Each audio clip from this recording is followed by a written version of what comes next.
أشهد أن لا إله إلا الله وحده لا شريك له وأشهد أن محمدا عبده ورسوله أما بعد فأعوذ بالله من الشيطان الرجيم بسم الله الرحمن الرحيم الحمد لله رب العالمين الرحمن الرحيم مالك يوم الدين إياك نعبد وإياك نستعين اهدنا الصراط المستقيم صراط الذين أنعمت عليهم غير المغضوب عليهم ولا الضالين.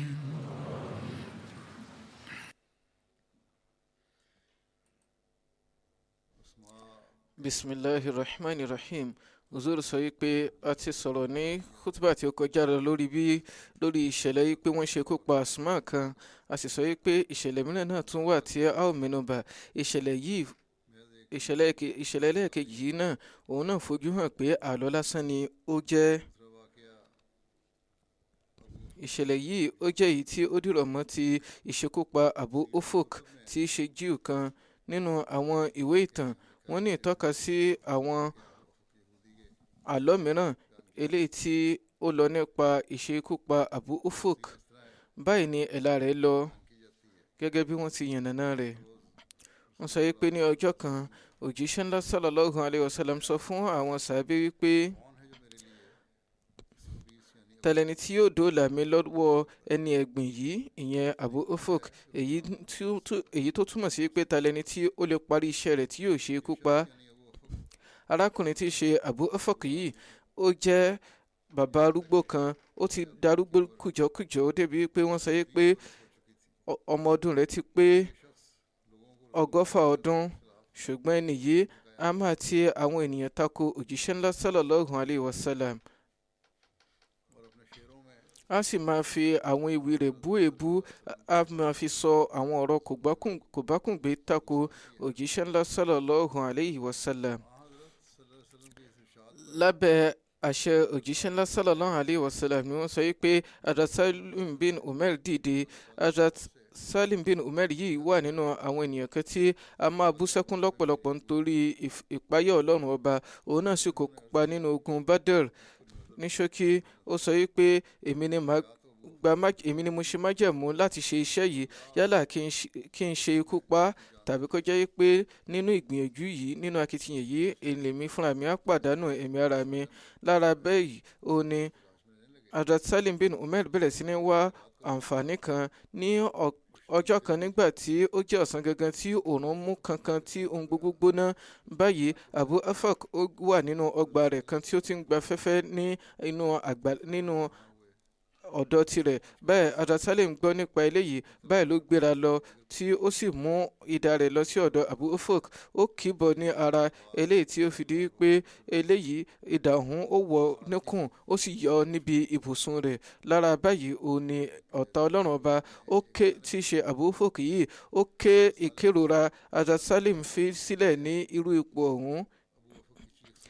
Ìkérora Abu Ufuk yìí ó ní àwọn ènìyàn rẹ̀ gbọ́ tí wọ́n sá lọ sí ọ̀dọ̀ rẹ̀. Wọ́n gbé níbẹ̀ láti gbé wọ inú ilé lọ, ṣùgbọ́n ọ̀tá Ọlọ́run ọba yìí ó papòdà nínú ọgbẹ́ apani yìí. Báyìí ni wọ́n ṣe sọ nípa ìtàn ọ̀hún nínú ìwé ìtàn kan. Ìtàn yìí fúnra rẹ̀ jẹ́ èyí tí a rí nínú ohun ìtàn tí ó fẹsẹ̀ múlẹ̀ kankan, bẹ́ẹ̀ sì ni kò sí ìtọ́ka rẹ̀ nínú Sihah Sita. Àwọn ìwé ìtàn kọ̀ọ̀kan mẹ́nubà bíi Siratul Halbiya Shara Zulqarni Tabaqatul Kubra ti Ibn Sa'd, Siratul Nabawi ti Ibn Hisham, Al-Bidaya wa Nihaya, Kitabul Maghazi ti Waqdi àti Subul Huda wa Rishad àti bẹ́ẹ̀ bẹ́ẹ̀ lọ. Ṣùgbọ́n ọ̀pọ̀lọpọ̀ àwọn ìwé ìtàn wulẹ̀ mẹ́nuba eléyìí, fún àpẹẹrẹ bíi Al-Kamil fi Tarikh, Tarikh Tabari, Tarikh Ibn Khaldun àti bẹ́ẹ̀ bẹ́ẹ̀ lọ. Nígbà tí ó sì jẹ́ pé àwọn ìwé ìtàn kankan gẹ́gẹ́ bí àwọn tí a ní ìtọ́ka sí wọ́n kàn mẹ́nuba ní tiwọn nípa ìṣẹ̀lẹ̀ yìí. Òun náà dà gẹ́gẹ́ bí ti ìṣẹ̀lẹ̀ Asma bí wọ́n ti yànnàná rẹ̀ yìí pé òun náà a máa dọ̀tẹ̀ òjíṣẹ́ ńlá sallallahu alayhi wa sallam tí a sì máa ti àwọn ènìyàn láti takò wọ́n. Lẹ́yìn ogun Badr, ó ní ìkórìíra rẹ̀ yìí tó gbòòrò, ó tó gbòkè títí tí ó fi di onísùmọ̀mí ní gbangba. Ìṣekúpa Abu Fuk náà ó ní ìpakasọ eléyìí tí ó mú ròyìnròyìn wá nípa rẹ̀. Ní àkọ́kọ́, ó ní pé ìpakasọ ń bẹ nípa ẹni tí ó ṣekú pa. Lọ́dọ̀ Ibn Isad àti Waqdi, Salim bin Umair ni ó ṣekú pa Abu Fuk, nígbà tí àwọn ẹlẹ́gbàá kan wọ́n sọ pé Salim bin Umar ni ó ṣekú pa, tí Ibn Okuba sọ pé Salim bin Abdullah bin Sabit Ansari ni ó ṣekú pa. Ẹ̀kejì ni pé ìpakasọ tó wà nínú ìdí tí wọ́n ṣe ṣekú pa. Lọ́dọ̀ Ibn Hisham àti Waqdi, wọ́n sọ pé Salim fúnra rẹ̀ ó ní ọ̀rọ̀ ta lára tí ó lọ ṣe ikú pa. Nínú àwọn ìgbà mìíràn, àwọn sọ pé lábẹ́ àṣẹ òjíṣẹ́ ńlá sallallahu alayhi wa sallam ni ó ṣe ikú pa, gẹ́gẹ́ bí Ibn Hisham ṣe kọ ní tirẹ̀. Ìpakasọ tó wà nínú ẹ̀sìn rẹ̀ ní nǹkan kẹta. Lọ́dọ̀ Ibn Isad, wọ́n sọ pé Yahudi ni. Lọ́dọ̀ Waqdi, ó sọ pé kì í ṣe Yahudi. Báyìí ìpakasọ tó wà nínú àsìkò tí wọ́n ṣe ikú pa. Lọ́dọ̀ Waqdi àti Ibn Isad, wọ́n sọ pé lẹ́yìn ìgbà tí wọ́n ṣe ikú pa Asma bint Marwan ni, tí Ibn Isaac àti Ibn Hisham àti bẹ́ẹ̀ bẹ́ẹ̀ lọ sọ pé ṣáájú kí wọ́n tó ṣe ikú pa Asma ni. Látàrí àwọn ìpakasọ yìí, ó fi hàn yékéyéké pé kò sí òdodo kankan nínú eléyìí bí ó ṣe àrọ́bá àlọ́ lásán. Bí a bá tiẹ̀ wá gbà yí pé wọ́n ṣekú pa Abu Fuk lọ́nà báyìí, a jẹ́ pé látàrí àwọn ohun ọ̀tẹ̀ tí ń fi ohun ewì rẹ̀ sọ àti bí ó ti ń ti àwọn ènìyàn sí ojú ogun, tí ó ń ti àwọn èèyàn sí sùnmọ̀mí, ó jẹ́ nǹkan tí ó jẹ́ kí ó lẹ́tọ̀ọ́ sí ikú, gẹ́gẹ́ bí ó ti wà nínú ìlànà òfin títí di àsìkò yìí nínú àwọn ìjọba náà. Kìí ṣe pé bóyá lórí èébú lásán ò ní wọ́n ṣe ikú pa, kò lè rí bẹ́ẹ̀. Bákan náà, gẹ́gẹ́ bí ti Asma ṣe rí yìí, a ò rí kí àwọn Yahudi kí wọ́n gbéra kí wọ́n kanra kankan lórí pé wọ́n ṣe ikú pa Abu Fuk. Kò sí ẹ̀rí kankan nípa eléyìí. In tó túmọ̀ sí ni pé bí wọ́n ti panumọ́ lórí ìṣẹ̀lẹ̀ yìí, ó fi ẹ̀rí hàn yìí pé àhújọ lásán ni àlọ́ yìí jẹ́. Báyìí ó tún ṣe kókó kí a rántí pé sànmọ́nì tí wọ́n sọ pé wọ́n ṣe ikú pa, wọ́n ní ìtọ́ka sí pé ṣáájú, yálà kó jẹ́ ṣáájú ogun Badr ni àbí kété lẹ́yìn ìgbà tí ogun Badr tí ó tán. Èyí ni pé yálà ó ti wá ní ìṣáájú àbí ó wáyé lẹ́yìn rẹ̀, tí àwọn onítàn ṣe panupọ̀ yìí pé láàrin àwọn Yahudi àti àwọn Mùsùlùmí, èdè àìyedè tí ó dìjà tó kọ́ wáyé ó ní ti ogun Banu Qaynuqa. Ìbá ṣe pé ìkan ti wáyé ní ìṣáájú, tó jẹ́ pé èdè àìyedè kan ti wáyé ní ìṣáájú ni wọ́n ti mẹ́nu bà, wọ́n sì ti ní ìtọ́ka sí ìṣẹ̀lẹ̀ ti Abu Fuk àti ìṣekúpa Asma yìí gẹ́gẹ́ bí ẹ̀rí tí àwọn Yahudi fi ẹ̀sùn kan àwọn Mùsùlùmí pé àwọn Mùsùlùmí ni wọ́n kọ́ jàǹbá májẹ̀mú. Ṣùgbọ́n a ò rí ìtọ́ka sí èyí níbikíbi pé àwọn Yahudi wọ́n ní ìtọ́ka sí ìṣẹ̀lẹ̀ yìí láti fi ẹ̀sùn kankan lélẹ̀. Hadrat Mirza Bashir Ahmad Sahib ti kọ nípa bí Asma àti ti Abu Fuk yìí ṣe jẹ́ àlọ́ lásán nínú Siratu Khataman Nabiyyin lọ́nà báyìí wípé lẹ́yìn ìṣẹ̀lẹ̀ ogun Badr, Waqdi àti àwọn onítàn kọ̀ọ̀kan wọ́n ní ìtọ́ka sí àwọn ìṣẹ̀lẹ̀ méjì tí a ò rí nínú àwọn ìwé hadith àbí àwọn ìwé ìtàn tí ó fẹsẹ̀ múlẹ̀. Bí èèyàn bá ti wá ronú lé àwọn nǹkan tí ó kó sínú gan nípa dìráyà rẹ̀, ó jẹ́ nǹkan tí ò tún ṣe jẹ́rìí sí, nítorí pé nǹkan tí wọ́n ní ìtọ́ka sí yìí wọ́n kàn jẹ́ nítorí pé ó ti jẹ́ nǹkan tí ó lè fi ẹ̀sùn kan òjíṣẹ́ ńlá sallallahu alaihi wasallam àti àwọn sàábé wọn. Báyìí ló fi di pé àwọn kìrìsìtẹ́nì olódì bẹ̀rẹ̀ sí ní lò wọ́n lo àwọn ọ̀rọ̀ yìí láti fi ṣe àwáwí. Ní àkọ́kọ́ wọ́n ní ìtọ́kasí ti ìṣekúpa arábìnrin kan ní Medina tí wọ́n sọ wípé orúkọ rẹ̀ ń jẹ́ Asma. Ọ̀rọ̀ Asma tó ti jáde ní bíbá ẹlẹ́ẹ̀kan sí i wípé ó jẹ́ ọ̀tá ìgbèbí fún Islam. A sì máa sọ ọ̀rọ̀ kòbákùngbé nípa òjíṣẹ́ náà sallallahu alaihi wasallam. A máa fi àwọn ewì rẹ̀ láti dìtẹ̀ láti ti àwọn ènìyàn sí ojú ogun nígbà gbogbo. A sì máa dáná ogun lẹ́yìn ọ̀rẹ̀yìn. Ó sọ pé afọ́jú kan tí í ṣe Umar bin Adi tí ó jẹ́ sàbẹ̀ òní ọ̀rọ̀ ta lára tí ó lọ ṣe kópa ní òru ọjọ́ kan nígbà tí ó ń sùn lọ́wọ́. Nígbà tí wọ́n sì fi ìròyìn tó òjíṣẹ́ ńlá sallallahu alaihi wasallam létí, òjíṣẹ́ ńlá sallallahu alaihi wasallam ò dá lẹ́bi. Dípò èyí, ohun kan tí wọ́n kàn ṣe ni pé wọ́n gbóríyìn fún ìṣe rẹ̀ yìí gẹ́gẹ́ bí wọ́n ti yànnàná rẹ̀ lọ́dọ̀ tiwọn. Ẹgbàá kejì ìṣẹ̀lẹ̀ kejì eléyìí tí wọ́n ní ìtọ́ka sí nígbà tí wọ́n sọ wípé wọ́n gbóríyìn fún ìṣe yìí kì í túmọ̀ sí pé bóyá ìṣẹ̀lẹ̀ yìí wáyé ní tààràtà. A ti fi ẹ̀rí lélẹ̀ nípa rẹ̀ yìí pé irọ́ lásán ni gbogbo ìṣẹ̀lẹ̀ ọ̀hún jẹ́. Ohun ẹlẹ́ẹ̀kejì tí wọ́n ní ìtọ́ka sí ó ní ìṣekúpa Abu Ufuk kan tí ó jẹ́ arúgbó tí ó ń gbé Medina. Òun náà jẹ́ni tí a máa kéwì ìbò ẹnu àtẹ́lu òjíṣẹ́ ńlá sallallahu alaihi wasallam. A sì máa ti àwọn aláìgbàgbọ́ sí ogun láti jà pẹ̀lú òjíṣẹ́ ńlá sallallahu alaihi wasallam. Lẹ́yìn ọ̀rẹ̀yìn ni arákùnrin kan tí í ṣe Samil bin Umar ní ọ̀rọ̀ ta lára pátápátá tí ó bọ́ sí ilé rẹ̀ tí ó sì ṣe ikú pa gẹ́gẹ́ bí wọ́n ti ń ṣe àrọ́bà rẹ̀ lọ́dọ̀ wọn. Wọ́n á ní ìtọ́ka sí pé Waqidi àti Ibn Hisham ní ìtọ́ka sí àwọn ohun ewì tí Asma àti Abu Ufuk tí wọ́n máa fi bú òjíṣẹ́ ńlá sallallahu alaihi wasallam. Sawila Muir àti àwọn ẹlòmíràn bíi tirẹ̀ wọ́n ti fi àwọn eléyìí wọ́n ti fún àwọn ìṣẹ̀lẹ̀ yìí ní ààyè nínú ìwé wọn. Àwọn ọlọ́fin tó tó ìlà oòrùn ayé bíi tirẹ̀ báyìí ni wọ́n fi gbogbo eléyìí ṣe àwáwí nínú àwọn ìwé wọn, ṣùgbọ́n tó fojú hàn ní pé kò sí ẹ̀rí kankan fún un. Ohun àkọ́kọ́ tí ó fi hàn yí pé kò sí pé eléyìí ò fẹsẹ̀ múlẹ̀ ó ní pé a ò tiẹ̀ rí ìṣẹ̀lẹ̀ yìí nínú ìwé hadith kankan. Èyí ni pé kò tiẹ̀ sí hadith kankan tí ó tiẹ̀ mẹ́nuba ẹni tí ó ṣe ikú pa ni àbí ẹni tí ó ń ṣe ikú pa lọ́nà kan àbó mìíràn. Ká bá tiẹ̀ tún wá kó àwọn hadith sẹ́gbẹ̀ẹ́ kan, kódà àwọn onítàn kọ̀ọ̀kan gan tó mẹ́nuba. Ìbá ṣe pé bóyá ìṣẹ̀lẹ̀ yìí wáyé lódodo ni, kò ní sí ìdí kankan tí yóò àfi ní rí irú ìṣẹ̀lẹ̀ yìí nínú àwọn ìwé hadith àti àwọn ìwé ìtàn. Báyìí èèyàn nílé níròyìnròyìn kankan nípa rẹ̀ yìí pé bóyá nítorí pé ẹ̀sùn kan bẹ eléyìí tí ó lè tàtàrí ìṣẹ̀lẹ̀ báyìí kan òjíṣẹ́ ńlá sallallahu alaihi wasallam àbí àwọn sàábé rẹ̀. Ní ó fà á tí ó jẹ́ pé àwọn oní hadith àti àwọn onítàn wọ́n ṣe fi ìṣẹ̀lẹ̀ wọn sílẹ̀.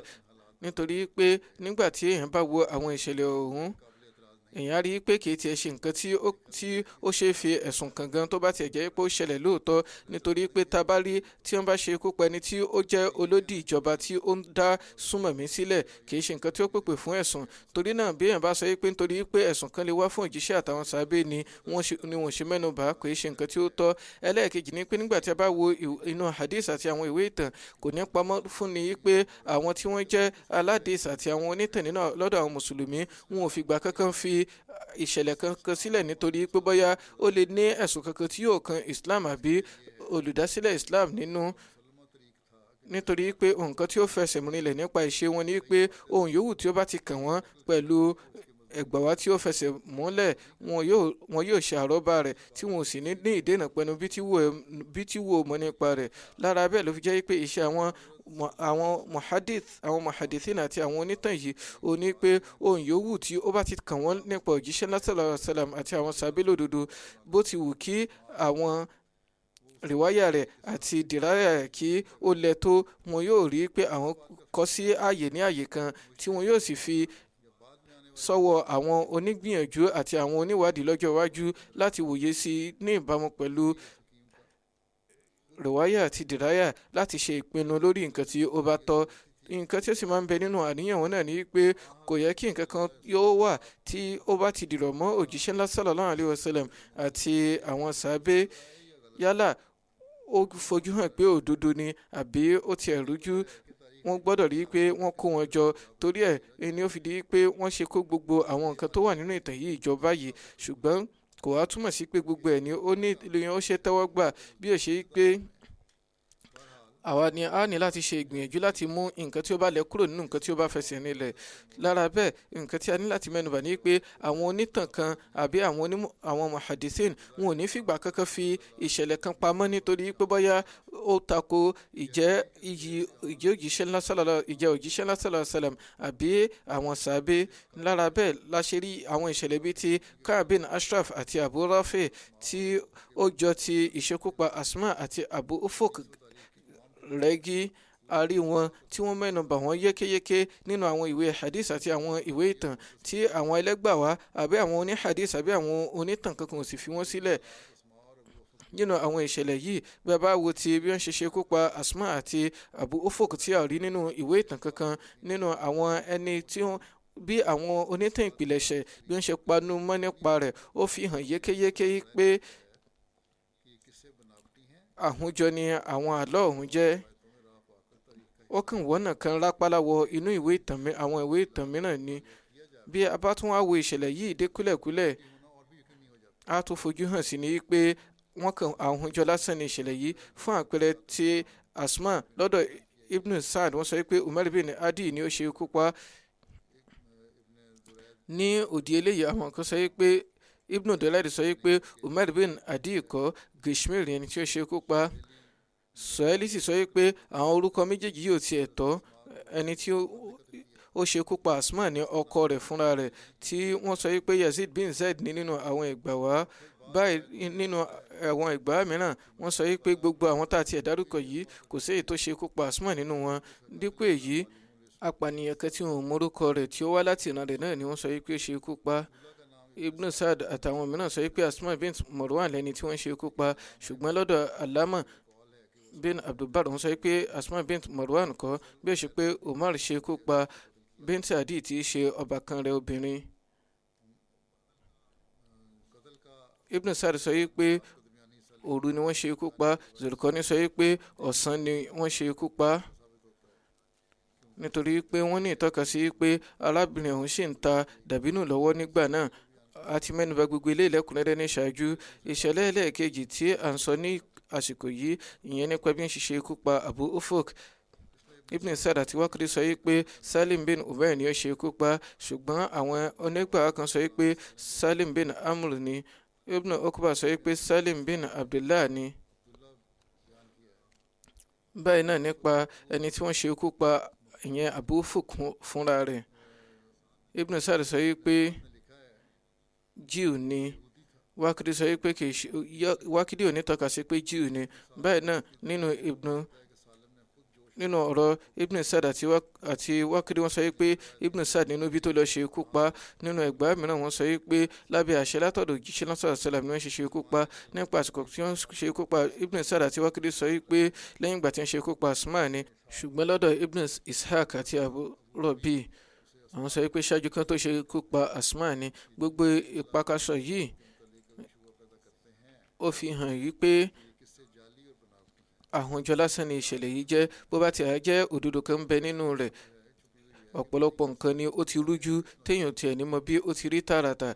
Nǹkan mìíràn tó tún wá fi ẹ̀rí lélẹ̀ nípa ìṣẹ̀lẹ̀ ọ̀hún wípé irọ́ ni, ó ní wípé àwọn onítàn panupọ̀ lórí wípé ní àsìkò ìgbà tí wọ́n ṣe ikú pa wọ́n yìí kò sí èdè àìyedè kankan láàrin àwọn mùsùlùmí àti àwọn Yahudi. Báyìí ló ṣe wà nínú ìwé ìtàn yìí pé ogun Banu Qaynuqa ó ní ogun àkọ́kọ́ tí ó kọ́ wáyé láàrin àwọn mùsùlùmí àti àwọn Yahudi, gẹ́gẹ́ bí ó ti fẹsẹ̀ múlẹ̀ nínú ìtàn. Àti pé àwọn Banu Qaynuqa ni àwọn ẹni àkọ́kọ́ tí wọ́n kọ́ gbé ìgbésẹ̀ láti tako Islam. Torí náà ọ̀nà wo ni ó ṣe gbà láti sọ pé irú ìṣẹ̀lẹ̀ apani yìí ó ti wáyé láàrin àwọn Jíù àti àwọn Yahudi àti àwọn mùsùlùmí ní ìṣáájú. Bákan náà, tó bá jẹ́ pé ìṣẹ̀lẹ̀ eléyìí ti wáyé ṣáájú ti àwọn Banu Qaynuqa, kò wá ní ṣeéṣe kí ó jẹ́ pé nígbà tí wọ́n bá ń to àwọn nǹkan tí ó wáyé, wọn ò wá ní mẹ́nuba ìṣẹ̀lẹ̀ yìí. Nígbà tí wọ́n bá ń sọ̀rọ̀ nípa ogun yìí, wọn ò mẹ́nuba. Ṣé bóyá kí wọ́n ti ní ìtọ́ka sí pé nǹkan tí ó fà á nìyí kí wọ́n fi ṣe àwáwí bó ti wò ó mọ́. Nígbà tí àwọn Yahudi tí ń wá ọ̀nà àwáwí láti tako àwọn mùsùlùmí wọn ò bá ti lo eléyìí láti fi ṣe awuyewuye kébò sílẹ̀ lórí, ṣùgbọ́n kò sí nínú ìwé ìtàn kankan,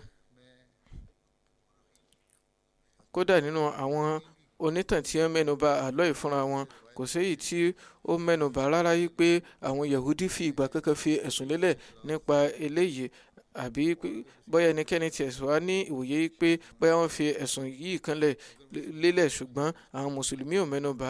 Eléyìí yóò jẹ́ ìwòye tí kò lẹ́tọ̀ọ́ tí kò sì lẹ́sẹ̀ ńlẹ̀, nítorí pé a ti mẹ́nuba yìí pé àwọn mùsùlùmí tí wọ́n jẹ́ aládìs àbí onítàn kankan wọn ò fìgbà kankan bo ohunkóhun mọ́lẹ̀ nítorí ẹ̀sùn àwọn alátakò. Fún àpẹẹrẹ, nígbà tí àwọn àbọ̀rìṣà Mẹ́kà tí wọ́n fẹ́ máa lo ìṣẹ̀lẹ̀ Nakhla fífi ẹ̀sùn kan àwọn mùsùlùmí nípa pé wọ́n fojú pa àwọn oṣù abiyì, àwọn mùsùlùmí mẹ́nuba gbogbo ẹ̀ nínú àwọn ìwé wọn. Torí náà tó bá jẹ́ pé irú àwọn ẹ̀sùn yìí ti wà lọ́dọ̀ àwọn Yahudi ni kò ní pòórá, kò ní ṣòfò nínú àwọn ìwé ìtàn. Ní ṣókí, nígbà tí èèyàn bá ti wo àwọn ìṣẹ̀lẹ̀ yìí dé kúlẹ̀kúlẹ̀ yóò fojú hàn pé nínú kó jẹ́ pé bóyá ọ̀tá ìkọ̀kọ̀ kan ni ó dọ́gbọ́n rọ irú eléyìí tí ó wá di pé ó rápálá wọ inú ìtàn àwọn mùsùlùmí, àbí kó jẹ́ pé mùsùlùmí kan ló jókòrò tí ó fẹ́ fi ṣe ògo nínú àwọn ìdílé tirẹ̀ tí ó ṣe bẹ̀rẹ̀ sí ní hun àlọ́ ìjọ. Ọlọ́run bá ní ó mọ̀ jùlọ ní tí ó jẹ́ òdodo, òun nìkan tí à ní ìtọ́ka sí báyìí.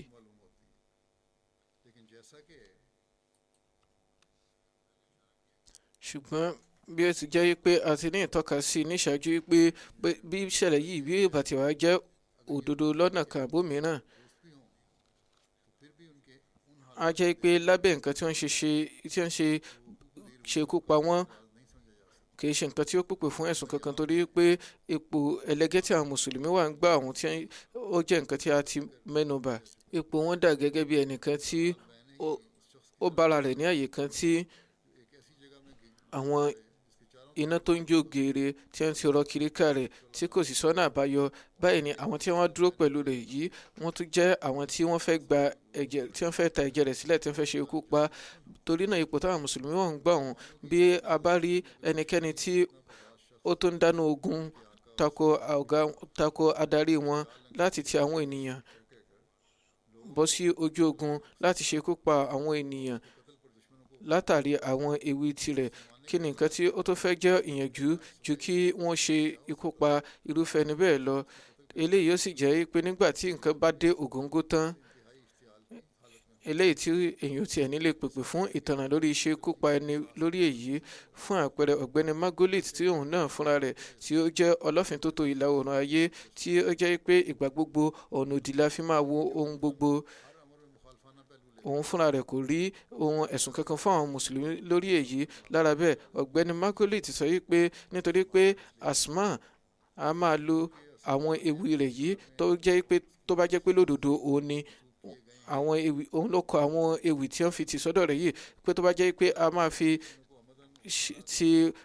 máa fi pèlè sùnmọ̀mí tako àwọn mùsùlùmí, bí wọ́n bá ṣe ikú pa látàrí èyí kò ní jẹ́ nǹkan tí yóò pèpè fún ẹ̀sùn.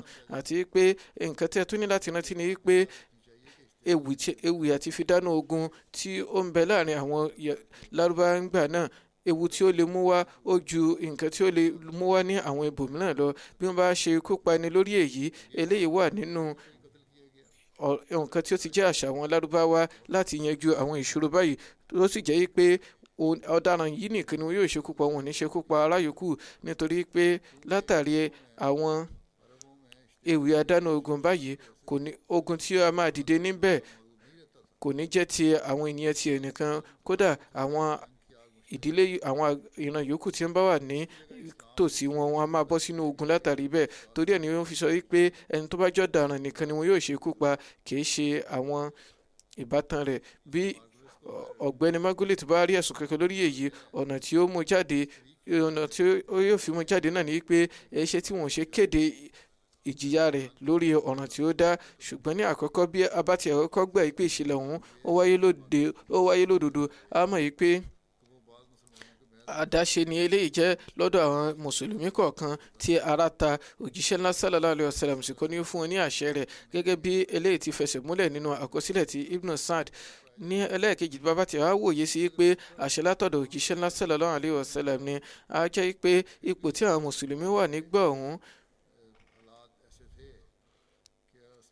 ó fi hàn pé ìṣekúpa Asma àti Abu Ufuk yìí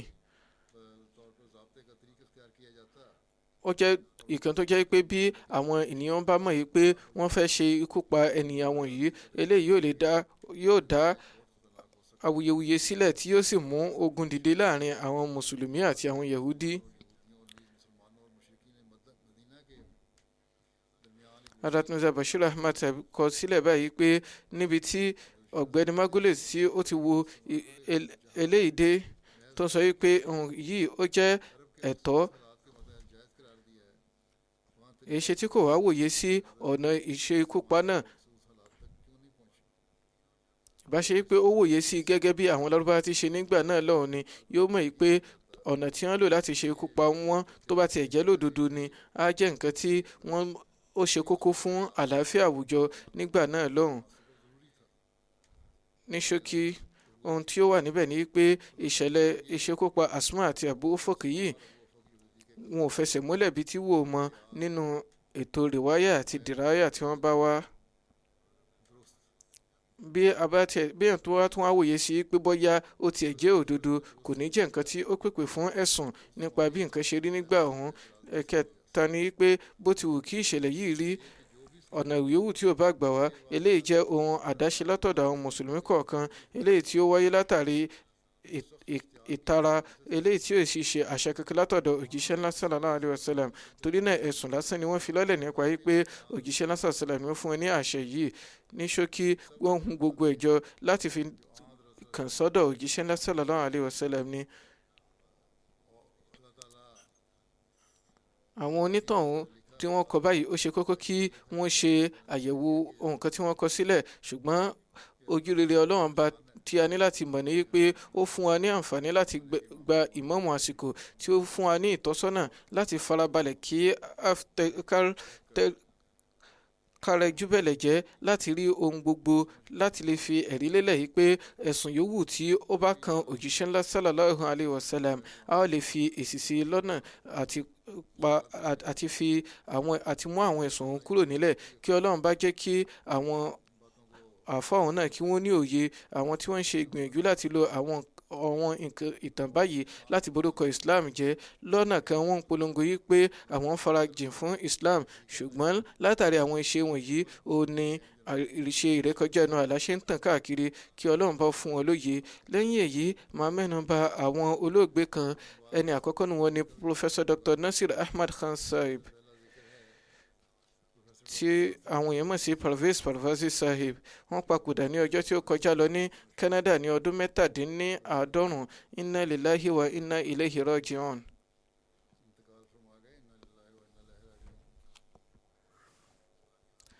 Kọ̀díà ni a ti bí wọn. Orúkọ bàbá wọn ni Maulana Ahmad Khan Sahib Nasim tí àwọn náà ti jẹ́ mọ̀rọ́bírí wọ́n sì wà ní ẹ̀ka Nazir Islah Rishad fúngbà pípẹ́.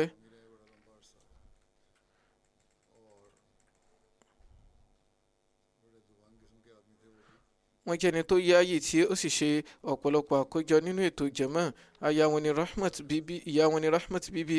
Parvazi Sahib bẹ̀rẹ̀ ẹ̀kọ́ àkọ́bẹ̀rẹ̀ wọn ní Qadian. Lẹ́yìn náà nígbà tí wọ́n parí matric wọn ní àǹfààní láti wọ Talim Islam nípìnlẹ̀ṣẹ̀ nítorí pé ó wà ní Lahore nígbà ọ̀hún ṣùgbọ́n nígbà tí wọ́n gbé lọ sí Rọ́bù àwọn ní àǹfààní láti wọ̀. Ní ọdún 1958 ni wọ́n ṣe BA wọn. Ní ọdún 1960 wọ́n ní MA ní University Oriental College. Ní ọdún 1968 ni wọ́n ṣe PhD ní ilé ẹ̀kọ́ gíga Punjab. Ọ̀jọ̀gbọ́n Nasir Parvazi Sahib wọ́n ní àǹfààní láti kàwé gboyè ní inú èdè Urdu. Wọ́n ṣe MA wọn. Wọ́n sì bẹ̀rẹ̀ sí ní ṣe ìdánilẹ́kọ̀ọ́ ní ilé ẹ̀kọ́ ìjọba ní Muzaffargarh wọ́n bẹ̀rẹ̀ sí ní kọ àròkọ fún Al-Fazal, Misbah àti Khalid eléyìí tí wọ́n ti tẹ̀ jáde. Wọ́n jẹ́ ẹni tí wọ́n kúndùn ewì kíkọ púpọ̀, wọ́n sì dáńtọ́ nínú eléyìí. Nígbà tí wọ́n dá Talim Islam College sílẹ̀ ní Rọ́bùà, wọ́n lọ síbẹ̀, wọ́n fi ẹ̀mí wọn jìn láti ṣiṣẹ́. Wọ́n sì ń ṣiṣẹ́ gẹ́gẹ́ bí olùkọ́ títí di ọdún 1969. Wọ́n yàn wọ́n gẹ́gẹ́ bí adarí ẹ̀ka Urdu ní Talim Islam College ní Rọ́bùà láti ọdún 1969 títí di ọdún 1975. Láti ọdún 1975 títí di ọdún 1979 wọ́n ṣiṣẹ́ ní Osaka University. Ní àsìkò wọn ní àǹfààní láti ṣe ìbáṣepọ̀ tí ó dánmọ́rán láàrin Pakistan àti Japan. Ní àsìkò ìgbà tí wọ́n wà ní Tokyo, wọ́n ní àǹfààní láti wọ́n ṣe àránṣe nínú ìfi Jamal lọ́lẹ̀ ní ọdún 1979. Wọ́n darí, wọ́n sì ṣiṣẹ́ nínú àwọn ilé ẹ̀kọ́ gíga káàkiri ní Pakistan gẹ́gẹ́ bí assistant professor láti ọdún 1986 sí 1990. Wọ́n tẹ̀síwájú láti máa jẹ́ assistant professor ní Government College Faisalabad. Látàrí pé wọ́n jẹ́ Ahmadi, wọ́n ní láti dojúkọ ọ̀pọ̀lọpọ̀ ìṣòro lẹ́yìn ọ̀rẹ̀yìn. Nígbà tí ọ̀rọ̀ di pé wọ́n ní láti gbà wọ́n mú, wọ́n ní láti padà fi orílẹ̀ sílẹ̀ wá sí UK. Wọ́n wá síwájú Ààrẹ Khalifat Masih kẹrin nígbà wọn lábẹ́ àṣẹ wọn ni wọ́n ṣe ìrìn àjò lọ sí Sweden. Níbẹ̀ láti ọdún 1991 títí dé ọdún 2001 wọ́n ṣiṣẹ́ gẹ́gẹ́ bí ọ̀jọ̀gbọ́n ní Uppsala University, ìyẹn ilé ẹ̀kọ́ gíga ní Sweden. Nígbà tí wọ́n wà ní Sweden, wọ́n wà nínú àwọn ìgbìmọ̀ tí ó ń fúnni ní ẹ̀bùn Nobel Prize ní inú literature. Wọ́n wà ní ojúṣe yìí fún ọdún mẹ́rìndínlógún. Ní ọdún 2003 ni wọ́n kó lọ sí Canada.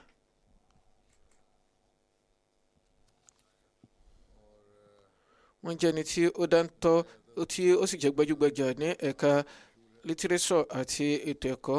Amatu Majid Saib àti iṣẹ́ aya wọn tí wọ́n jẹ́ ọmọ Mufti Muhammad Ahmad Saib, Ọlọ́run bá ta wọ́n lọ́rẹ ọmọkùnrin méjì àti ọmọbìnrin mẹ́ta. Aya wọn sọ báyìí pé ọdún 63 la ṣe wà papọ̀, tí wọ́n sì dúró tì wá nínú ayọ̀, ìbànújẹ́, ìṣòro àti ìlọsíwájú.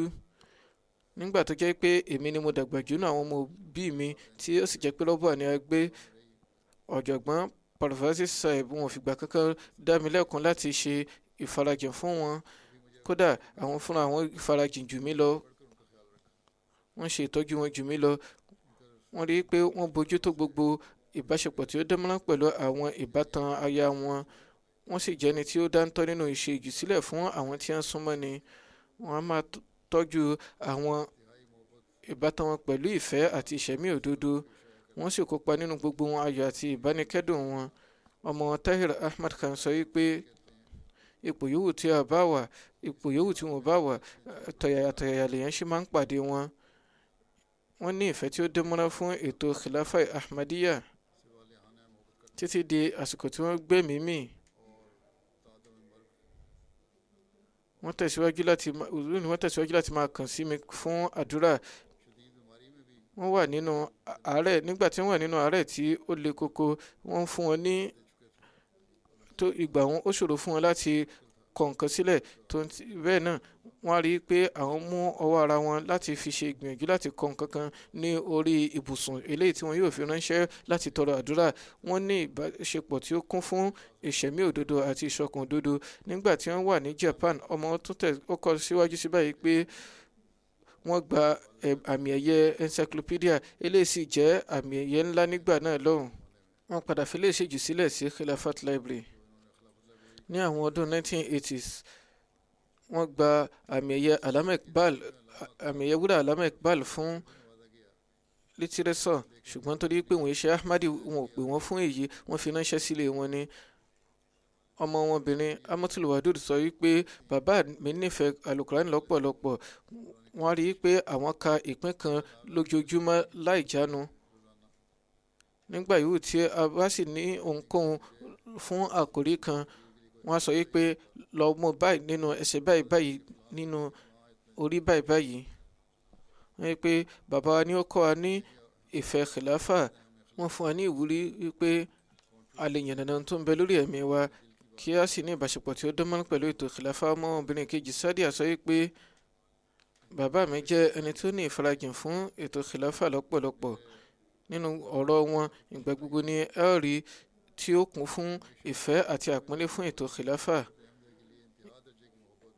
Ìgbà gbogbo ni a máa ń rí pé kí bàbá wa tó ṣe ohunkóhun wọn á kọ ránṣẹ́ sí khalifa láti tọrọ àdúrà.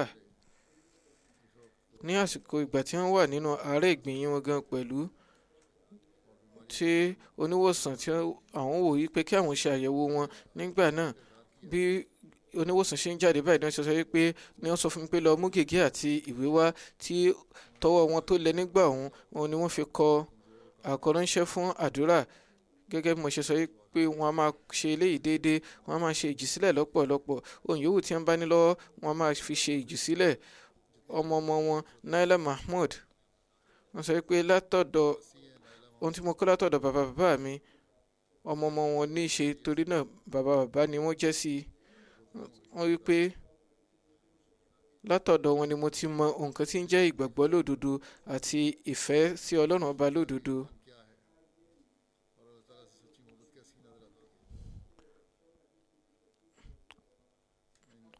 ọmọ látọ̀dọ̀ ìyá ni wọ́n jẹ́. Zafar Mahmood ní bàbá eléyìí, torí náà bàbá ìyá wọn làwọn jẹ́.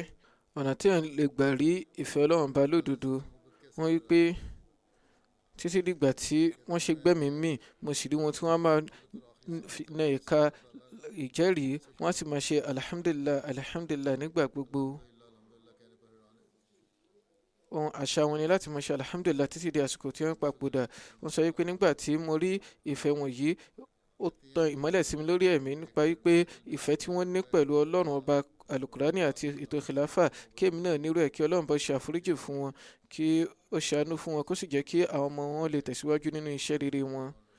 Janaza ẹlẹ́ẹ̀kejì òun ni ti Sharif Ahmed Saibati tí ó jẹ́ ọmọ Amir Khan Saibati láti Rọ́bà. Àwọn náà papòdà ní ọjọ́ tí ó lọ ní ọdún 98.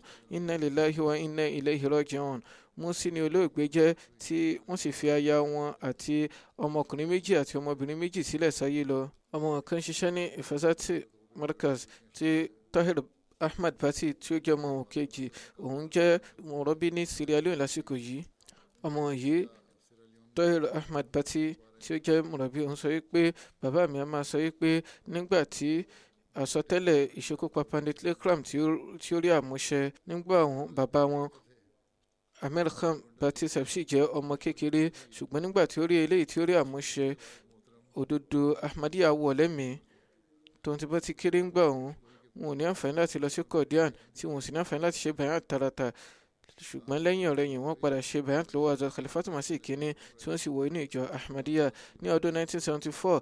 Látàrí àwọn rògbòdìyàn tí ó wáyé nígbà ọ̀hún àti ìdòdì, wọ́n ní láti fi lálẹ́ àńlẹ̀ tí wọ́n sì lọ tẹ̀dó sí Rọ́bùà. Wọ́n máa ṣiṣẹ́ nínú iléeṣẹ́ ìhunṣọ, wọn ò sì ní fi ìjẹ́ Ahmadi wọn pamọ́ nígbà kankan. Ibi yòówù tí wọ́n bá ń lọ, àti ọjọ́ kìíní wọ́n ti jẹ́ kí ó yé àwọn èèyàn yìí pé Ahmadi ni àwọn jẹ́, torí náà bẹ́ẹ̀ bá fẹ́ bá mi ṣe ó dára, ṣùgbọ́n èmi á tẹ̀síwájú láti máa jẹ́ Ahmadi nígbà gbogbo, ìtàn sì fi máa dá mi mọ̀ rí. Ọba kan wọn Latif Ahmed Saib tí òun gbé Germany, wọ́n sọ pé nígbà tí wọ́n sì ń ṣiṣẹ́ nílé iṣẹ́ ìhunṣọ, ìkànnà àwọn olódì Ahmadiyya lọ sí ẹ̀ka wọn nígbà wọ́n yìí sọ pé mo ti gbọ́ pé Ahmadi ni ó jẹ́. Ó dà yín pé bẹ́ẹ̀ ni, Ahmadi ni mo jẹ́ lódodo. Ó bẹ̀rẹ̀ sí ní sọ̀rọ̀ kò gbákùngbé nípa Hazrat Masih Maud alayhi salatu wa salam. Olódì sọ pé yálà èmi máa wà níbi ilé iṣẹ́ ìhunṣọ yìí ni àbí ìwọ ni, ìkànnì wa ni ó jẹ́. Báyìí ló ṣe bẹ̀rẹ̀ sí ní ṣe ìgbìyànjú láti dá rògbòdìyàn sílẹ̀ lọ́dọ̀ àwọn tí wọ́n níṣẹ́.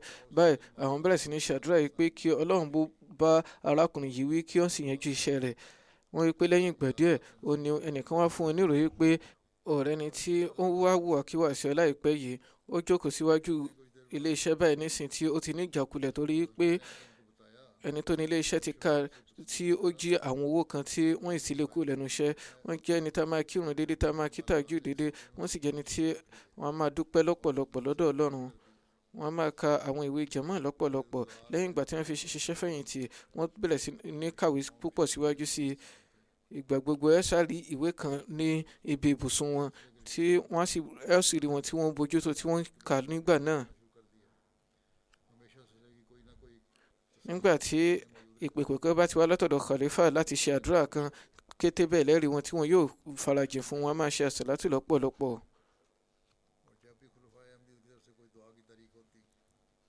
ọmọ tí ṣe mùrọ́bì sọ wípé nígbà tí mo wà ní yàrá kàwé kẹfà wọn máa sọ fún mi pé kí n máa ṣe àsàlátù lọ́pọ̀lọpọ̀ bí n bá ti ń lọ àti bí n bá ti ń darí. bá ti sọ nípa ara wọn pé pẹ̀lú ojúrere ọlọ́run ọba àwọn máa ṣe àsàlátù ju ìgbà ẹgbẹ̀rún lọ lójúmọ́. kí ọlọ́run bó ṣe àforíjì àti àánú fún wọn kí ó sì jẹ́ kí àwọn ọmọ wọn lè tẹ̀síwájú nínú iṣẹ́ rere wọn. ẹni tí ó kàn ní Professor Abdulkadir Dari Saheb tí wọ́n jẹ́ Amir Jama Nawab Shah tẹ́lẹ̀. wọ́n papòdà ní ọdún 92. Inna lillahi wa inna ilayhi raji'un. ọmọkùnrin kan àti ọmọbìnrin 5 ni wọ́n fi sílẹ̀ sáyé lọ. ọmọ wọn ọkùnrin Samar Ahmad kọ wípé ìjọ Mùsùlùmí Ahmadiyya wọ inú ẹbí wọn látàrí bàbá wọn Rais Muhammad Muqim Khan Dari Saheb. Abdulkadir Saheb jẹ́ ẹni tí ó ní ìgboyà tí ó sì ní ìṣẹ̀mí òdodo. ọmọ wọn sọ wípé kì í tì wọ́n lójú láti jókòó àbí láti rìn káàkiri pẹ̀lú àwọn tí wọ́n jẹ́ aláìní láwùjọ nítorí pé nǹkan tí àwọn ènìyàn máa fojú rí náà ní lọ́dọ̀ wọn yìí pé kí èèyàn wà pẹ̀lú ẹni tó bá jẹ́ aláìní. wọ́n kẹ́kọ̀ọ́ gboyè nínú literature Sindh ní ilé ẹ̀kọ́ gíga. nígbà ọ̀hún kò fi bẹ́ẹ̀ sí àwọn ilé ẹ̀kọ́ fún èdè yìí. látàrí ìwúrí tí wọ́n ní òun ni wọ́n ṣe di olùkọ́ ní Hyderabad. lẹ́yìn eléyìí òun ni ọ̀gá ilé ẹ̀kọ́ sọ fún wípé kí wọ́n lọ dá ilé ẹ̀kọ́ sílẹ̀ ní Nawab Shah kí wọ́n sì bẹ̀rẹ̀ sí ní kọ́ àwọn èèyàn ní bóyá ọjọ́ bá rọ̀. wọ́n bẹ̀rẹ̀ ìdánilẹ́kọ̀ọ́ yìí ó sì ní àṣeyọrí débi pé ó padà di ilé ẹ̀kọ́ tí ó di gbajúgbajà tí àwọn èèyàn mọ̀ sí ilé ẹ̀kọ́ Sindh látàrí akitiyan wọn. báyìí náà ló fi jẹ́ pé wọ́n ní ìbáṣepọ̀ tó dánmọ́rán pẹ̀lú gbogbo àwọn olóṣèlú Sindh. wọ́n sì máa sọ fún wọn gbangba pé inú ìjọ Mùsùlùmí Ahmadiyya ni mo wà. wọ́n máa gba àwọn ọmọ náà níyànjú wípé wọn ò gbọ́dọ̀ ní ìfòyà kankan nínú wípé bóyá àwọn yóò wá fi ìgbàgbọ́ àwọn pamọ́. wọ́n máa sọ ní èdè Sindh wọn báyìí pé a ti wọ ohun ọ̀ṣọ́ Ahmadiyya ilé tí ó jẹ́ ohun àdáyanrí fún wa. Ada Khalifatu ní ìbámu pẹ̀lú àṣẹ Ada Khalifatu Masih kẹta rahimahullah ta'ala wọ́n ní àǹfààní wọ́n ṣe oríire àti tú alukurani sí èdè Sindh. ní ìbámu pẹ̀lú àṣẹ Ada Khalifatu Masih kẹta yìí náà nìyí wọ́n tún ní àǹfààní láti tú ìdí méjì tafsir sagir ní èdè Sindh. látàrí títú alukurani àti àtẹ̀jáde àwọn ìwé pélébé tó ní àwọn ìtọ́ka ẹsẹ̀ alukurani nínú. wọ́n pe ìgbẹ́jọ́ lé Ada Khalifatu Masih kẹrin àti àwọn ènìyàn 4 mìíràn ní orúkọ ìgbẹ́jọ́ 295C. àwọn náà wà nínú wọn. wọ́n tó dá nínú èdè Urdu náà yàtọ̀ sí ti èdè Sindh yìí èyí tí a máa lápá lára ẹni tí wọ́n bá ń bá sọ̀rọ̀ àbí tí wọ́n bá kọ̀ọ̀kan ránṣẹ́ sí. wọ́n wà nínú ìgbìmọ̀ Fadlu Umar Foundation náà pẹ̀lú. àwọn akẹ́kọ̀ọ́ PhD ní ilé ẹ̀kọ́ gíga náà wọ́n á lọ máa gba ìtọ́sọ́nà lọ́dọ̀ wọn. wọ́n ní agbo tó gbòòrò púpọ̀. wọ́n kọ ìwé kan ní èdè Sindh eléyìí tí ó gbọ̀ngbọ́n tí ó kún fún ọ̀pọ̀lọpọ̀ ìtọ́sọ́nà fún àwọn akẹ́kọ̀ọ́. yàtọ̀ sí èyí àwọn ọ̀rọ̀ kòbákùngbé kan ti ń bẹ tí wọ́n lò fún àwọn ìran dárí nínú àwọn ìwé atúmẹ̀dè ní ọ̀dọ̀ àwọn Sindh. lára bẹ́ẹ̀ ní ìbámu pẹ̀lú àṣẹ alukurani wọ́n fi ẹ̀rí lọ́lẹ̀ láti bá ìjọba fàtí tí wọ́n fi yọ àwọn ọ̀rọ̀ yìí pátápátá nú àwọn ìwé atúmẹ̀dè ọ̀hún kí Ọlọ́run bá ṣe àforíjì fún wọn kí ó ṣàánú fún wọn kó jẹ́ kí àwọn ọmọ wọn lè tẹ̀síwájú nínú ire wọn. ẹni tí ó tún kàn láti tún mẹ́nubà Professor Dr. Muhammad Sharif Khan Saheb ni tí wọ́n gbé Amẹ́ríkà. wọ́n papòdà ní ọdún 84. Inna lillahi wa inna ilayhi raji'un pẹ̀lú jíire Ọlọ́run ọba Mùsí ni wọ́n jẹ́. a bí wọn ní ọdún 1939 ní Tanzania. Ahmadiyya wọ ní ẹbí wọn látàrí bàbá wọn Dr. Habibullah Khan Saheb tí wọ́n gba Ahmadiyya ní Tanzania. Sharif Khan Saheb bẹ̀rẹ̀ ẹ̀kọ́ àkọ́bẹ̀rẹ̀ wọn ní Qadian. ní ìbámu pẹ̀lú ìwàásù Hazrat Muslim Maud kan ní ọdún 1954 sí ọdún 1955 wọ́n fi ẹ̀mí wọn jìn nígbà tí wọ́n wà ní yàrá àkàwé kẹjọ. ní ọdún 1963 òní wọ́n kẹ́kọ̀ọ́ gboyè MSc nínú ẹ̀kọ́ ìwádìí ẹranko pẹ̀lú àmì ẹ̀yẹ wúrà.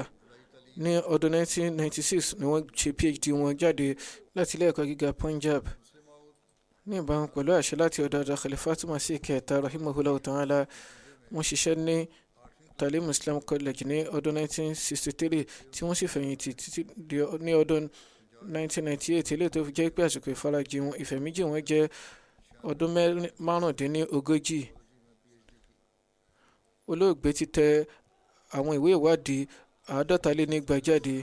alákọ̀ọ́kọ́ tí wọ́n tẹ̀ jáde ó ní ti ọdún 1972 eléyìí tí ó dá lórí àwọn ẹranko afàyàwọ́. wọ́n máa ṣe ọ̀pọ̀lọpọ̀ ìwádìí. wọ́n ṣe ìwádìí lọ́pọ̀lọpọ̀ lórí àwọn ejò aláǹgbá àti àwọn kòkòrò pẹ̀lú àwọn ẹranko mìíràn pẹ̀lú. òróró ní akẹ́kọ̀ọ́ ni àwọn náà jẹ́ sí wọn.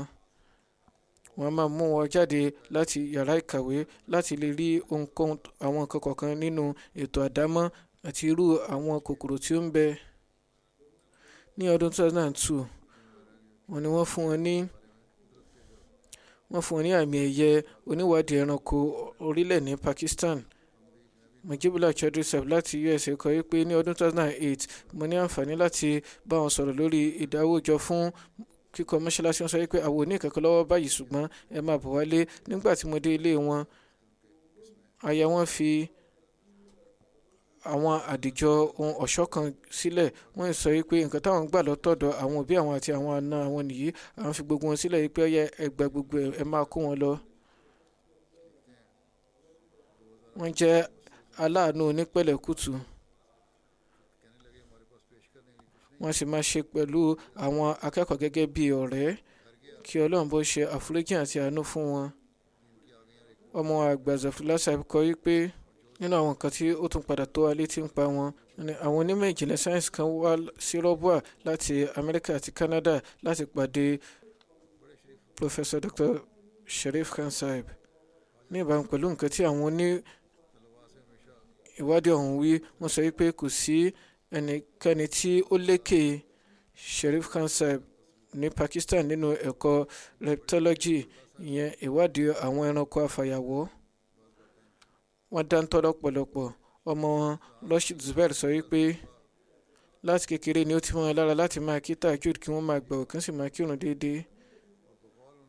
kódà wọ́n máa darí ìrun nínú mọ́ṣáláṣí Qamar. yàtọ̀ sí pé wọ́n máa ń kí jàmá wọ́n ní ìwúrí láti ka alukurani àti tafsir lọ́pọ̀lọpọ̀. àgbọ́yé wọn sì kún. ọmọ wọn Moshood Ahmad Khan sọ wípé bàbá wa jẹ́ ẹni tí ó ní ìfarajìn nípa ti ẹ̀mí tí wọ́n sì tún ní àgbọ́yé ìmọ̀ ìjìnlẹ̀. àwọn ní jẹ́ kó yọ ayé pé ẹ̀rí Ọlọ́run bá ń bẹ nínú ètò àdámọ́. wọ́n máa bójútó kíkírun déédéé àti ìdánilẹ́kọ̀ọ́ nínú alukurani. wọ́n ní ìfẹ́ tí ó dẹ́mọ́ pẹ̀lú ètò khilafa ahmadiyya ìgbà gbogbo wọn sì máa kọ ránṣẹ́ sí khalifa àsìkò. wọ́n máa bójútó gbígbọ́ kútúbà wọ́n sì máa pe ìtòyè àwọn aráalé wọn náà sí èyí pẹ̀lú kí Ọlọ́run bá jẹ́ kí àwọn ọmọ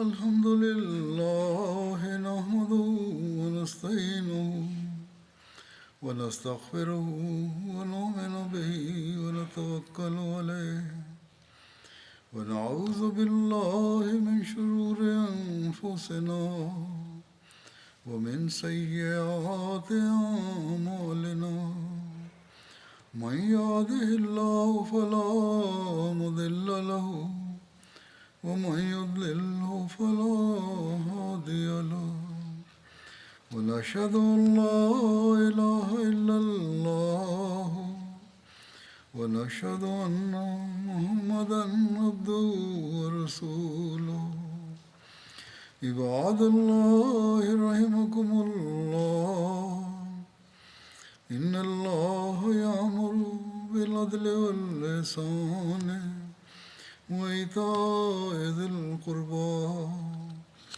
وينهى عن الفحشاء والمنكر والبغي يعظكم لعلكم تذكرون اذكروا الله يذكركم وادعوه يستجب لكم ولذكر الله أكبر